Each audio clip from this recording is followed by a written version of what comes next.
And think of the cost runs into the tens of thousands, if not hundreds of thousands, to educate someone partially. And what that does for their sense of efficacy and success, and what it does to their confidence if they bomb out, if they fail out. We've got something which costs a few bucks to administer per person, and the benefits can be enormous. But it does make me look back through the tunnel of time and say, what the hell were the teachers doing for 12 years? That Well, this is something so revolutionary. I can actually answer that question a little bit, because I got really curious about that. I thought, because I started using these programs in my own classes about 10 years ago in their beta form, let's say. And so I had students write an autobiography in the class, and then also to write out their future plan. And then I thought about that a lot. I thought, the students were really into it, you know. I mean, some of them were writing 20,000 word documents. So they were really into it. Now I set the context, you know. I taught the students that they live in a story, that people live in stories, and that you have to get your story straight, because otherwise it might be a catastrophic tragedy that you're living out. And so, you know, they understood the utility and necessity of doing that, and that accounted to some degree for their concentration on the task at hand. But then I started thinking about it. So I thought, you know, I'm teaching these students, they're like 21 years old because it's an upper level course. And they've been in school for 16 years and more if they had preschool. And no one has ever sat them down and said, okay, who the hell are you and what are you doing? Justify it, seriously, and tell me why you're doing this. Who are you and where are you going? Write it down. And I thought, that's so weird. How the hell can that be? How the hell can we be so blind that we avoid that for 15 years? And that's even with the high-end students.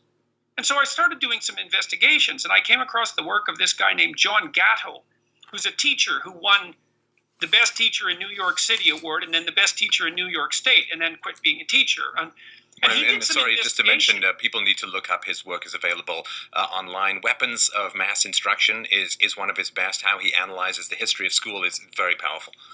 Yes, exactly. And here's the Cole's Notes version. Okay, so back in the late 1800s, when the Industrial Revolution was in full swing and the rural people were moving to the cities, they were starting to work in the factories, huge working class.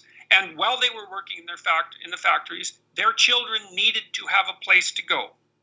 Plus, their children were likely going to end up working in factories, and so they needed to be trained to do that.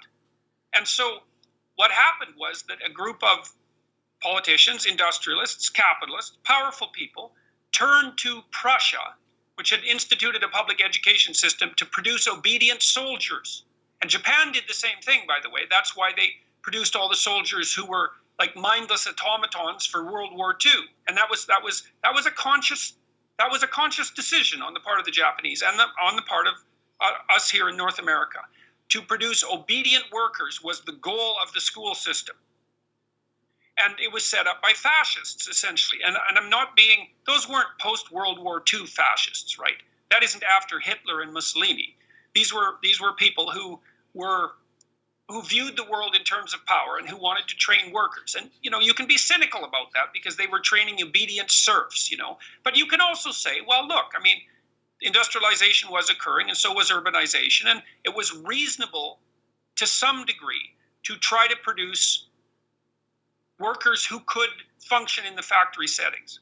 So that was the goal. That's why the desks are in rows. That's why the teacher is the authority. That's why they ring bells. It's a factory. Okay, so what's the problem with that? Well, maybe nothing in like 1905, but it's 2016, and those jobs are gone, and people have to be increasingly autonomous and self-directed in their career decisions. And so it's time to, and there's a middle class. So everyone virtually is in the middle class, you know, unless you've fallen out of society completely. So you need to develop your autonomous vision. And the schools were never set up to do that. And so it's like they haven't noticed that they're not doing it. Right. Well, So, whatever the government wraps in state power tends to become immune to the effects of time. If 150 years ago you had a teacher up there with a whiteboard and some chalk and a bunch of kids in a row, and now 150 years later, after all of the technological advancements, the only thing that I can see that's changed is you've gone from a blackboard to a whiteboard in some places, but the basic structure remains the same.